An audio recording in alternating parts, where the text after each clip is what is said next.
Land Rush is a game that simulates the complex reality of access to land and agrarian change in developing countries.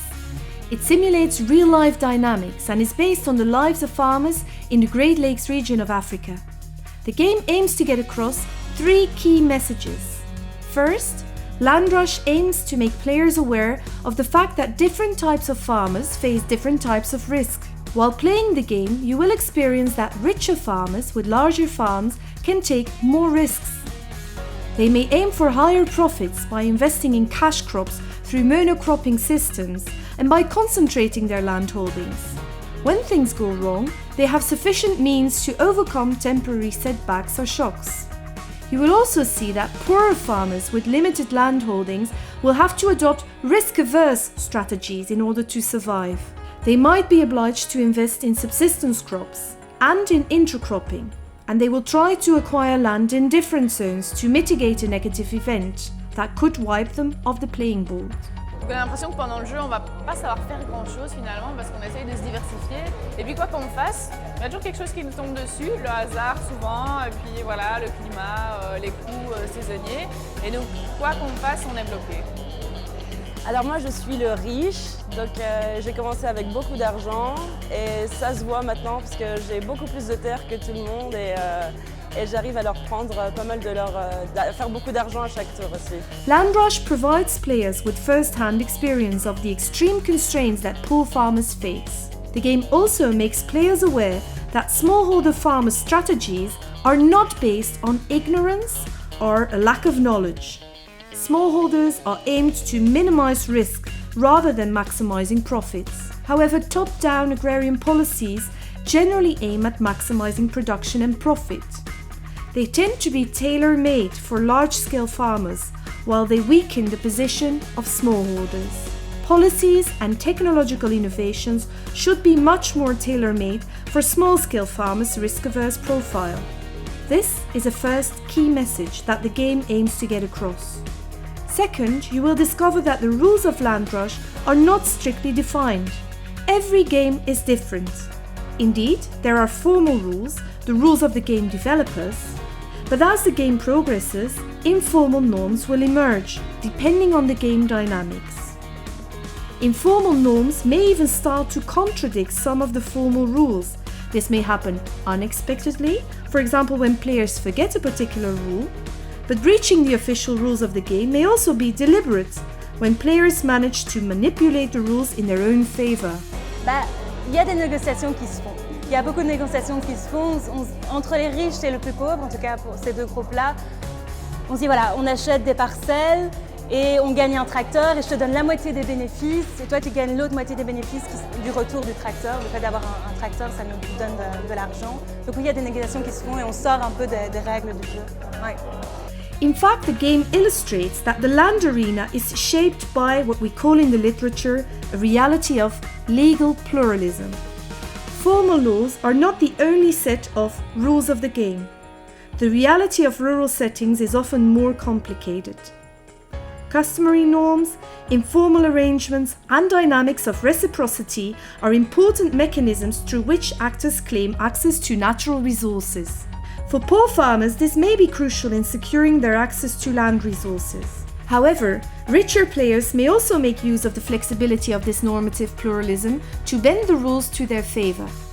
These insights should be taken into account when policymakers design agrarian and land reforms. Lastly, Land Rush makes you aware that rural producers do not work in isolated social settings. Farmers are embedded in an environment filled with economic and political differentiation. This makes that access to or exclusion from land is the result of a negotiation process in which local power relations play a huge role.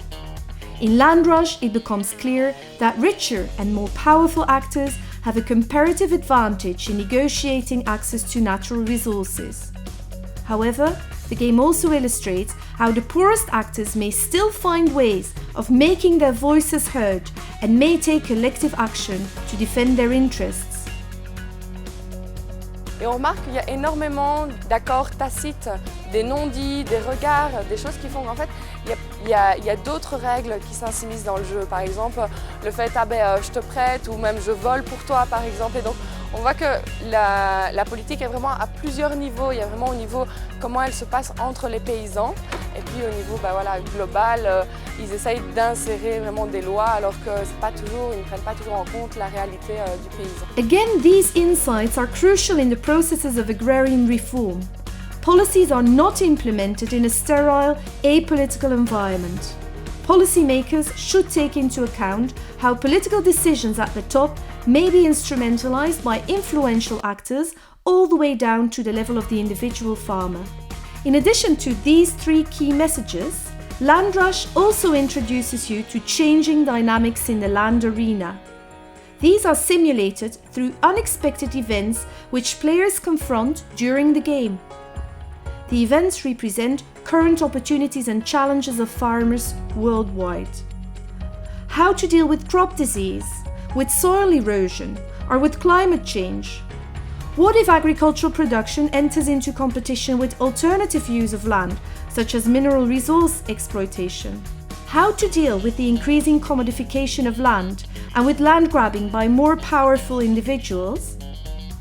Je pense que ce jeu va vraiment en étroite ligne avec la problématique de la ruée sur la terre parce que on constate qu'il y a plusieurs acteurs qui sont à la recherche d'une ressource qui est rare, qui est la terre.